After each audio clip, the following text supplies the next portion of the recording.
उनको लगा कि ये सब मर चुके हैं, तो उनका एक जो पाकिस्तानी जो कमांडर था उसने अपने जवानों को आदेश दिया कि इनको रीचेक करो, इनमें से कोई जिंदा तो नहीं है।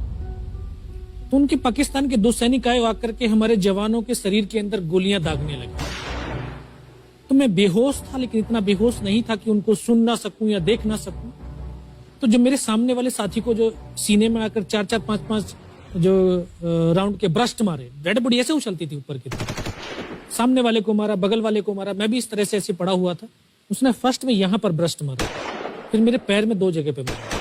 उसको मैं देख रहा हूं कि धुआं निकल रहा है, लेकिन उस गोली की पीड़ा को चुपचाप पड़ा सहता रहा और उनको यकीन हो गया कि इनमें से कोई जिंदा नहीं। फिर बहुत गालियां दी, बूट की ठोकरें मारी।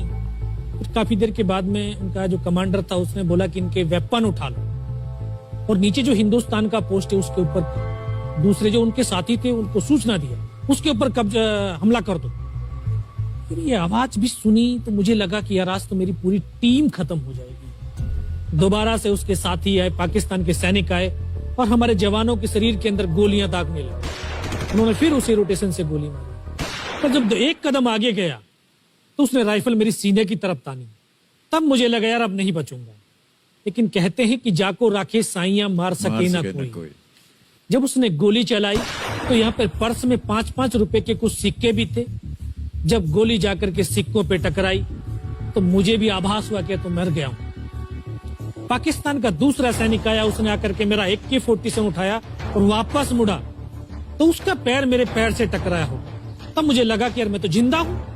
तब मेरे पास एक हैंड ग्रेनेड था, मैंने उसको पिन निकाली और उसके ऊपर ऐसे फेंका तो कोट के अंदर हुड लगे हुए, हुड के अंदर वो गिरा जी। उसने तुरंत पीछे की तरफ मुड़ के देखा, पीछे तो कोई मूवमेंट था नहीं।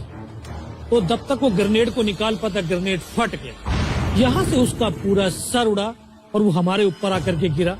जो पाकिस्तान के दूसरे सैनिक थे उनमें खलबली मची कि इनमें से कोई जिंदा है, कुछ बोले जिंदा नहीं, नीचे से रिइंफोर्समेंट आ गई।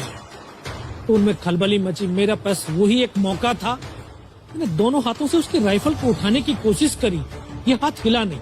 एक हाथ से राइफल उठाई, वहां से ब्रस्ट फायरिंग किया, 4-5 पाकिस्तानी सैनिकों को मौत की नींद सुला दी। फिर बाएं हाथ से पलटा खाया, दूसरे पत्थर से 3-4 जगह से फायरिंग किया। तो जो उनका मोमेंटम था, जो हौसले थे, परस्त हो चुके थे, वो भाग खड़े। 2-3 मीटर गया, जाके देखता हूँ सामने उनके लंगर चल रहे हैं, उनका लिविंग टेंट बना हुआ, उनके जो हैवी वेपन का डिप्लॉयमेंट था वो सब कुछ वहां पे लगा हुआ। उस समय जहन के अंदर एक ही पागलपन था, अपने साथियों को बचाना। फिर मैं वापस धीरे धीरे रेंगता हुआ अपने साथियों तक आया। फिर मुझे लगा कि इनमें से हो सकता है मेरी तरह कोई साथी होगा, जिंदा होगा। उनको देखा, किसी का सर फटा हुआ था, किसी के फेफड़े निकले हुए थे। बहुत देर बैठकर रोया भी, फिर अपने आप को संभाला। चारों तरफ बर्फ ही बर्फ, पहाड़ी पहाड़। यह भी पता नहीं कि हिंदुस्तान किधर है, पाकिस्तान किधर है। 2.5 साल की सर्विस, 19 साल की उम्र, न उम्र का तजुर्बा न सर्विस का अनुभव। जाऊं तो जाऊं कहां।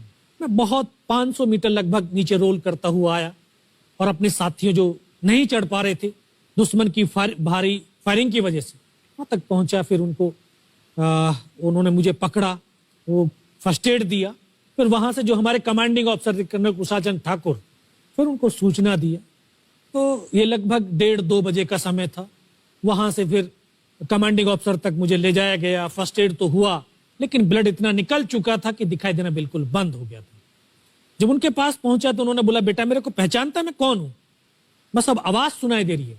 बोला, मैं तेरा commanding officer colonel Kushal Chand Thakur. मैं, जय हिंद साहब, बहुत तेज सर्दी लग रही है।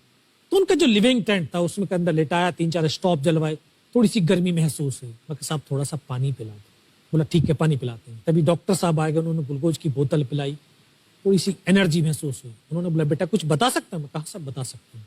तो उनको बताया कि सर ऊपर ये घटनाक्रम हुआ है और ये वहां की इंफॉर्मेशन है। तो लास्ट में उन्होंने बोला कि बेटा जवान की रिक्वायरमेंट क्या है? मैं कहा, साहब जवान की रिक्वायरमेंट अम्यूनिशन और फील्ड पट्टी की है। बोला, खाने के लिए नहीं चाहिए? सब भूख नहीं लगती।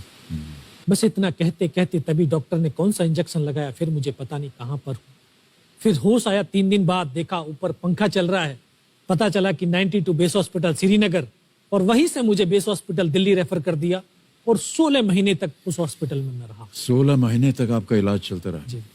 और वहीं पर हॉस्पिटल में ही मुझे पता चला कि 15 अगस्त 1999 को जब ये परमवीर चक्र का जो अनाउंसमेंट हुआ तो वो वहां पर ही मुझे पता चला। या सर